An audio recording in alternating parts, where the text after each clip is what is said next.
प्यारे देशवासियों, नमस्कार। एमसीडी के कामकाज के बारे में मैं पहले 2-3 बार आपको बता चुका हूँ। अब finally municipal corporation amendment act 2022 कल पूरी तरह से लागू हो गया है। 22 मई को पूरी तरह से लागू हो गया है, यानी तीनों एमसीडी का एकीकरण हो गया है।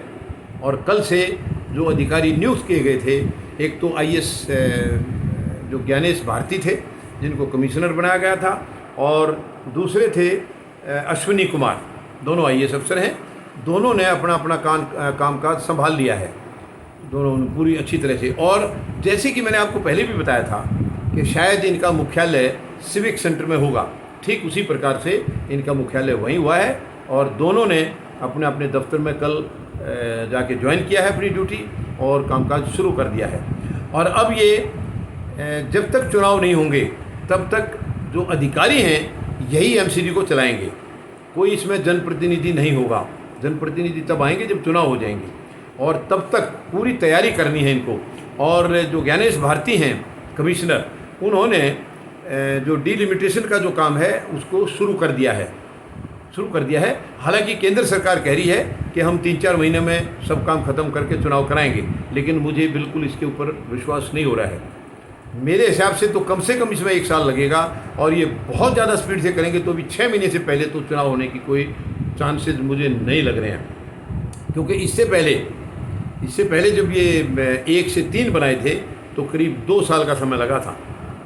2010 में प्रक्रिया इनकी शुरू हुई थी, और 2012 में एक एमसीडी को 3 में डिवाइड करके चुनाव करके तब ये इसका काम संपन्न हुआ था।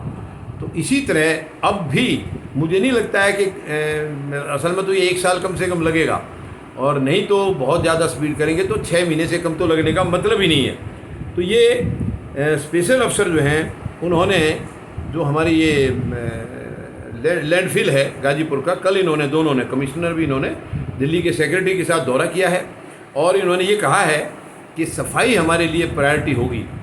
अगर ये सच में ऐसा करेंगे तो ये एक बहुत बड़ी बात होगी, क्योंकि दिल्ली की मैं आपको बताऊंगा, एक दिल्ली जल बोर्ड डीजेबी और एक एमसीडी, ये दिल्ली की सबसे भ्रष्ट संस्थाएं रही हैं आज तक की, सबसे भ्रष्ट। अब ये 2 एकीकरण हुआ है और 2 केवल अधिकारियों के हाथ में अब कमांड है, वहाँ कोई जनप्रतिनिधि नहीं है। तो अब देखते हैं इसमें सचमुच अगर सुधार आ जाए तो मैं समझता हूँ ये बहुत बड़ी बात होगी, क्योंकि एमसीडी और जल बोर्ड सबसे भ्रष्ट संस्थाएं रही हैं। इतना भ्रष्टाचार और किसी में भी नहीं है। और अगर ये इस तरीके से ठीक चलाएंगे तो इससे ये एक साफ संदेश भी जाएगा कि इसका मतलब जो जनप्रतिनिधि हैं वही निकम्मे होते हैं, भ्रष्टाचार वही फैलाते हैं। अगर ये अधिकारी ईमानदारी से काम करेंगे तो ये एक साफ संकेत जाएगा कि भ्रष्टाचार अधिकारी नहीं फैलाते हैं बल्कि जनप्रतिनिधि फैलाते हैं। ये भी इनके लिए एक साफ संकेत जाएगा। तो फिलहाल बस मैं यही आपको बताना चाह रहा था कि कल से फुल फ्लैज एकीकरण का काम शुरू हो गया है। मतलब बाकी सारे वो तीनों अलग अलग जो थे वो बंद हो गए हैं। जनप्रतिनिधि जितने चुने हुए थे, चाहे वो पार्षद थे चाहे मेयर थे, उनका सबका कार्यकाल ख़त्म हो गया है। और अब जो है कल से एक एमसीडी रहेगी। फिलहाल ये है कि एकीकरण हो गया है, एक रहेगी, लेकिन जनप्रतिनिधि इसमें नहीं होंगे, केवल अधिकारी चलाएंगे।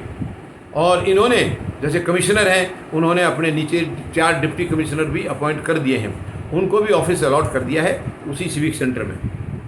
तो पूरी तरह से एमसीडी का एकीकरण का काम कल से शुरू हो गया है। अब चुनाव की तैयारी है कि कब तक चुनाव होंगे ये देखना है। 6 महीने में होंगे या साल में होंगे या इससे भी ज़्यादा समय लगेगा, ये अभी देखना भविष्य में अभी बाकी है। धन्यवाद। जय जवान, जय किसान, जय हिंद।